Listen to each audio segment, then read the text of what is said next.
कतनो व्यास बाउर गाई चाहे निमन गाई दो चार गो दोहा चौपाई रामायण महाभारत के बात कहिए दी आत्मा के शांति में हेल्प मिलेला ऐसा हमने के पूर्वज लोग के नियम भगवान के भजन मंदिर में नहीं खजत कोनो बात नहीं मस्जिद गिरजा घर में नहीं खजत कोनो बात नहीं तार हृदय से अट्रैक्शन चाहिए लगाव चाहिए ऐसा कि तारा मंदिर में जाके खोजे के ना पड़े सबरे नियर अपना हृदय में भाव कोलो कि तारा के खोजत खोजत भगवान चली आवस कि मेरिट वाला स्टूडेंट कहां बड़े उनका अपना में मिला ली बाकी लय बहुत पुराना हो गायत्री ठाकुर जी के पिताजी के लय गावल है कि जमुना किनारे मोरा गाँव एक कान्हा घूमले वही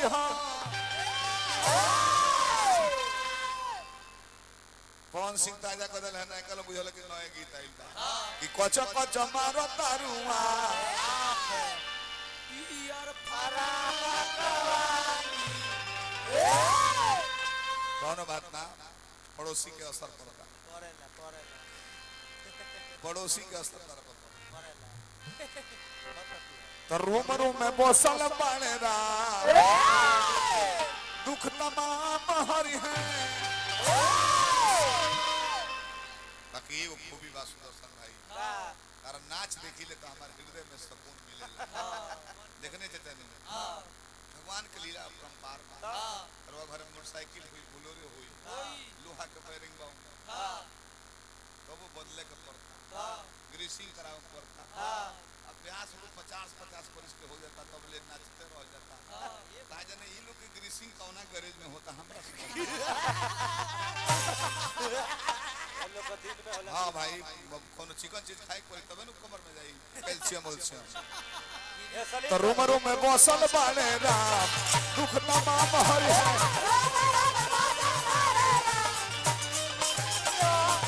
रूम रूम में बसल बाणे राम दुख तमाम हरि है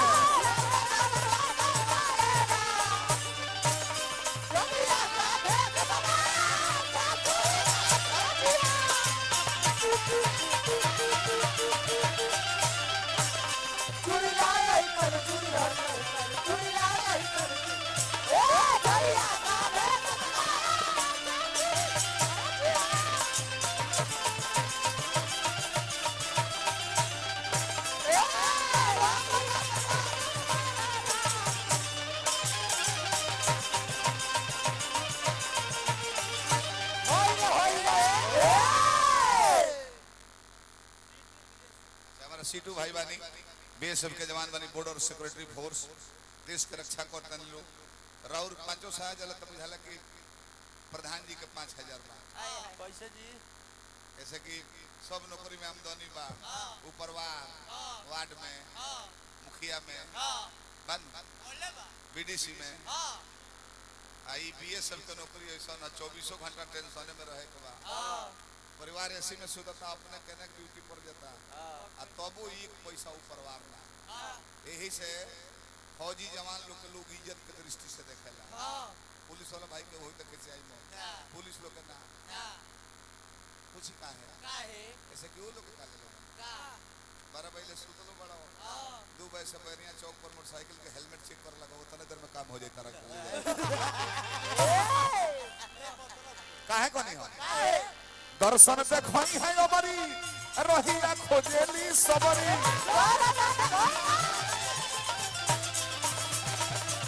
दर्शन देखई है अबरी रहिया खोजेली सबरी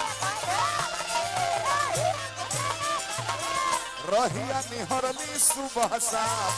दुख तमाम हरि है रहिया निहरली सुबह शाम दुख तमाम हरि है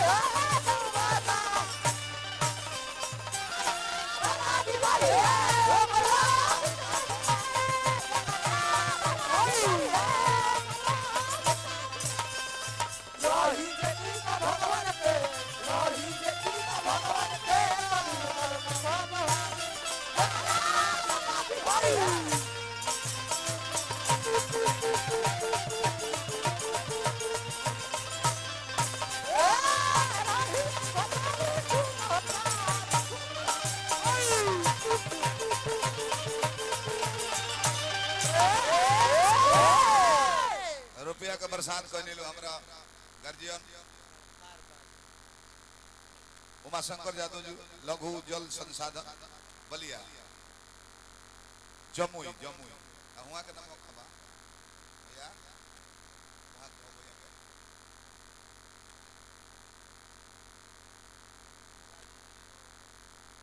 किसान यादव जी भोलादानी बनौले रहे पद प्रतिष्ठा में 4 चांद लगा रहे धन हा समाज में द्रौपदी के सारी खिंचाए लगल मालिक घमंड में रहब कि हमें को हइए हई हम कमैले बानी हमरा से बेसी धनी गांव में केहू नहीं के भगवान कृपा ना करी है घमंड में हो जेबो का होता स्कॉर्पियो है जात ले हां का भइल हो दू गो चौकवे खुल के भुला गइल बा कहां गइल बा आगा से ट्रक चढ़ गइल बा कितना दूर बिगाइल बच्चा का मिलते नहीं के कोई समर्पण कर द्रौपदी घमंड में रहली कि 5 पति बड़े दुशासन शादी की थे मार के छतिया फाड़ दी हैं भीम 10,000 हाथी के बोल ले बड़े ताले भगवान ना आई ना घमंड टूट गई हाथे धइले बड़ी आंचर कि बचा ले ताले कन्हैया ना आइले जब समर्पण कर दली कि हे प्रभु तोहरे बनावल शरीर है कन्हैया भैया ओई बतारा बहन के इज्जत बाची ना आई बतारा बहन के इज्जत जाई सारी बीच नारी है कि नारी बीच सारी चिन्हाते ना रहे जना समाज में दादा भीष्म कृपाचार्य सोतामा कंठ कंठ वृषसेन जैसे महारथी बैठे हुए थे अब वो समाज में बहुत लाज उतरत रहे बाकी जब समर्पण कर देली भगवान आके कृपा राख देल द्रौपदी का सुनी का तेरी तनी को ना कोई नहीं तेरी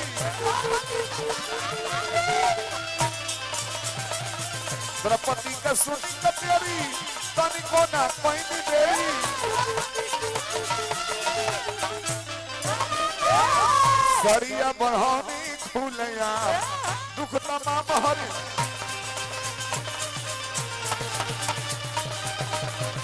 सरिया बढ़ौली खुलया दुख तमाम हरे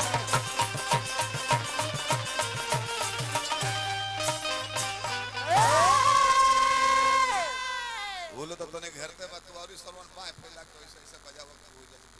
तो तने न हो जाए तो तने न हो नामो का आरा से फेसबुक फैन बानी जी जी बहुत फ्रेंड है हमारा दिवाकर भैया आशीर्वाद दल बने हमरा के हजारों हजार भोलादानी बनौला रहे वीरेंद्र भैया मुखिया जी सुनील भैया तने पछताई बने बादल आर्मी जी पुरस्कार दल बनी आर्मी मैंने के हार्दिक हृदय से स्वागत करता नहीं अब तनी भारत दशरथ जी के मरण के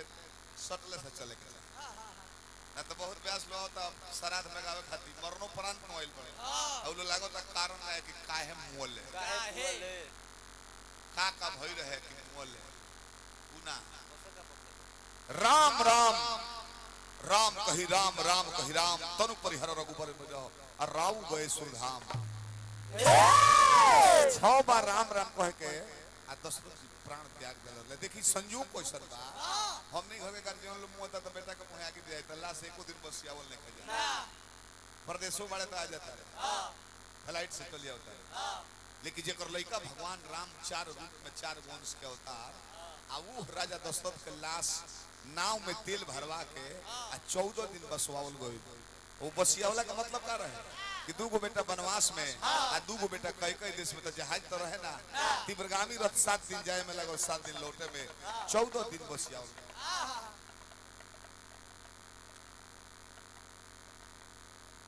डॉक्टर वीरेंद्र कुमार यादव जी प्रधान जी ग्राम पंचायत खवासपुर वहाँ के परम मित्र बाबू यादव भैया हमरा बानी दलजीत है ना जी वह जल्दी टोला बहुत बहुत पुरस्कार भगवान को जनता के सेवा करता मनोकामना पूर्ण हो जब तीव्रगामी रथ गइल बा भरत शत्रुघ्न लौटल वालों मंथरों के बोलले बड़े अपना माइयों के बोलले बड़े लेकिन गुरु जी कहनी वशिष्ठ बाबा कि हे भरत केहू के दोष मत दो सुनहु भरत भावी प्रबल बिलख कहूं मुनिनाथ हानि लाभ जीवन मरण जस यश विधिहार 6 गो चीज अपना बस में नहीं खे बिजनेस के लिए बड़ा हानि होई के लाभ होई कीर्ति करता रह जस मिली कि अपजस मिली तो हाथ में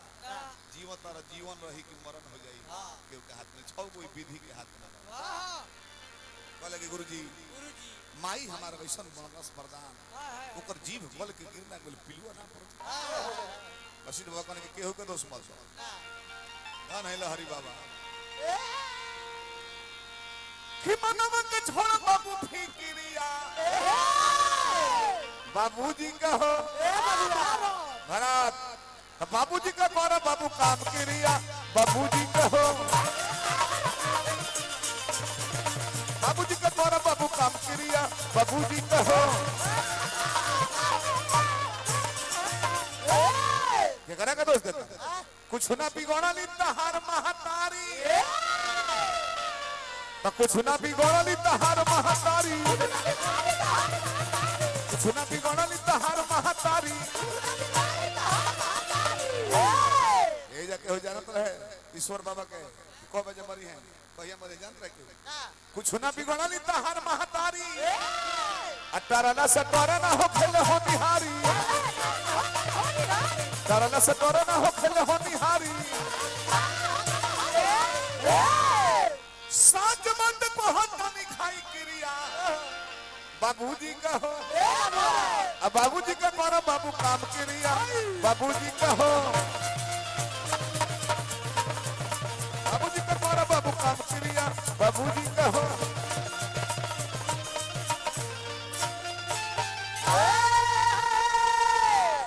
हजारों हजार रुपए का पुरस्कार लौटौले बनी डॉक्टर साहब हमारा वीरेंद्र भैया प्रधान जी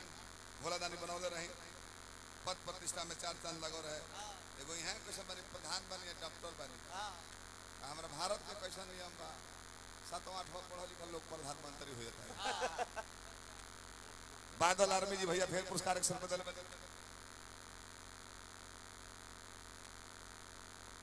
रवि नेताजी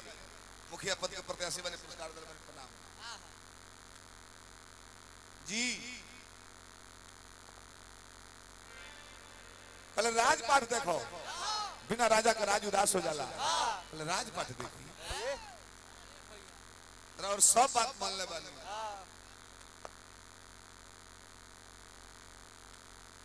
राम बाबू भैया हमरा दलजीत टोला से